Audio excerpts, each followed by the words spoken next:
जय श्री कृष्णा, जय श्री राधे। तो मैं केवट चरित्र आपको सुना रही थी। तो केवट कौन से मरम को केवट ने कहा है, मांगी नाम न केवट आना, बोले तुम्हार मरम मैं जाना। केवट कौन से मरम को जानते थे? केवट रात को जब प्रभु राम और सीता वट वृक्ष के नीचे शयन कर रहे थे तो निषाद राज और लक्ष्मण आपस में चर्चा कर रहे थे। तो वो चर्चा केवट रात को सुन रहा था।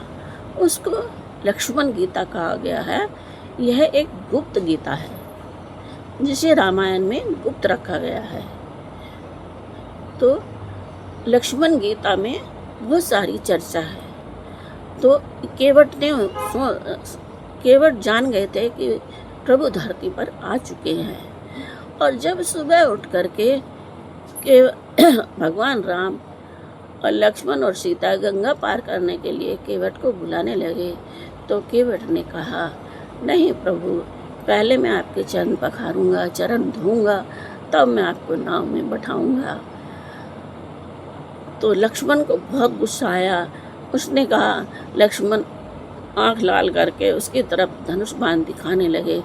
तो केवट ने कहा, आज चाहे आप लक्ष्मण कुछ भी कर लें, लेकिन मैं प्रभु के चरण धो करके ही अपनी नाव में बिठाऊंगा।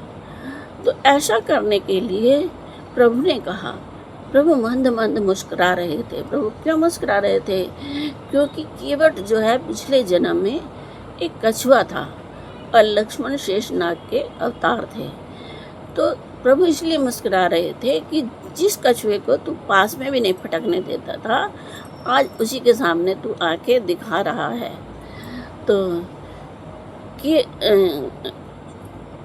तो प्रभु इसलिए मुस्कुरा रहे थे। जब प्रभु मुस्कुराते हैं तो कोई ना कोई लीला अवश्य करते हैं। उनकी इस लीला में भी कोई रहस्य था। फिर प्रभु ने कहा है, ठीक है, आप जो ठीक समझें वैसा ही करें। तो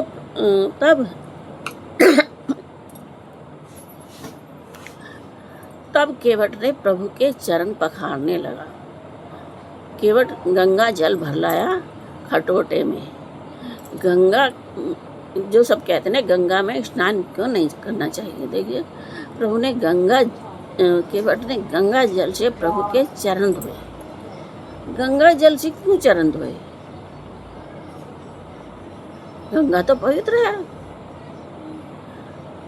तो चरण धो करके उन चरणों के जल को स्वयं भी पी गया और अपने परिवार को भी पिला दिया। और फिर प्रभु गंगा पार हुए तो प्रभु उतराई देने लगे। तो केवट ने मना कर दिया कि नहीं प्रभु, आज आप मेरे तट पर आए हैं तो मैंने तो गंगा पार किया है, और जब मैं आपके सागर पे आऊँ तो मुझे भव सागर से पार कर देना। केवट ने ऐसी विनती की। केवट चरित्र मुझे रामायण में और भरत चरित्र, ये दोनों मुझे बहुत प्यारे हैं, इसलिए मैंने केवट चरित्र पर थोड़ा सा प्रकाश डाला है। अगर कोई त्रुटि हो गई हो तो मुझे क्षमा कर देना। केवट चरित्र तो वैसे बहुत बड़ा है, लेकिन केवट और लक्ष्मण संवाद बहुत बड़ा है सुनाने के लिए। फिर कभी सुनाऊंगी। जय श्री कृष्णा, जय श्री राधे, जय हिंद, जय भारत।